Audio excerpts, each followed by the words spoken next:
Sabi ni Kaufman, hindi na raw nakakaalala itong si Digong. At meron na raw siyang dementia. Taliwas naman yan sa sinabi ng anak mismo ni Digong na ito naman ay matinong sumasagot at naaalala niya lahat. Sino ba sa kanilang dalawa ang nagsasabi ng totoo? Eto, pakinggan ninyo at unawain ninyong mabuti yung mga sinasabi ni Kitty. Kung totoo ba yung sinasabi ni Kaufman na meron ng dementia itong si Digong. Panoorin po natin. In my opinion, ito po yung patunay na hindi totoo yung sinasabi ni Kaufman na si Duterte ay hindi na nakakakilala at hindi nito alam kung bakit siya nakakulong. Pakinggan po natin. Ayun, I'm talking about more of me lang na what I said to him.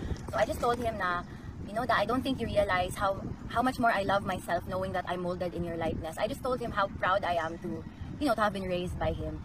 And then he was happy. We bid each other goodbye with hugs and kisses. And then ayun, he went off. But he seems healthy. Yes, And yes. strong. Yes. No reason for anyone to worry. No, no reason to worry. But ayun, as I said, I cannot discuss further.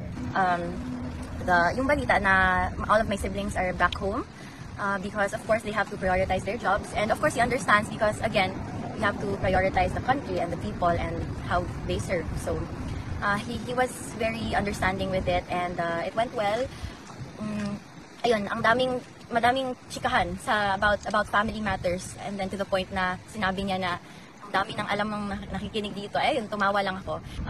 The guard told me that he was waiting all day for us yesterday and of course I felt really guilty. I mean, yes, it was an honest miscommunication and just you know, the lack of organization with arrangements namin sa DU, but he understood naman and he said it's okay, you know, this will not last forever and I am okay, do not worry about me. So ayun, all I can say that is he's good, he's healthy and thankful and happy that, you know, he has family who loves him and he was happy to hear that. So he's okay, Tatay Digong is okay. You know, I was worried of course, but he looked okay, hindi siya mukhang stressed, parati siyang tulog and ayun, kumakain naman as what I've heard from the prison guards. Namimiss niya masahin ni Kong Kulot. Yes, ayun nga, sabi ko, sorry ha, hindi ako naka-crash course, hindi ako ganun kagaling. Pero sige lang, maybe before I leave, mamasahe ako sa kanya. And so to make up for it, I just sang him a song before I left. And ayun, nakasmile na. So, ayun, that's all I can share because of course, we want to abide by the rules and regulations of the EU para walang unwanted consequences. Alam ba ni Tatay Digong na bawal na rin to share yung mga...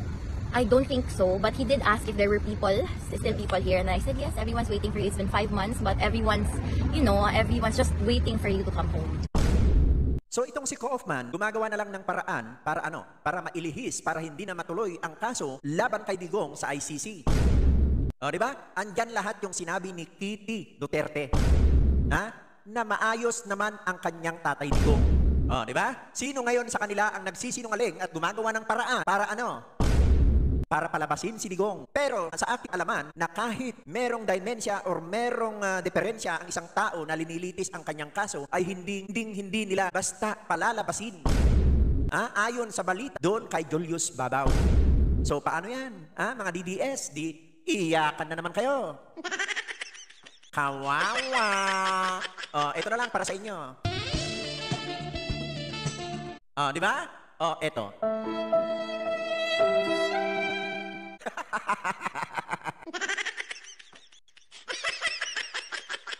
Okay, bye.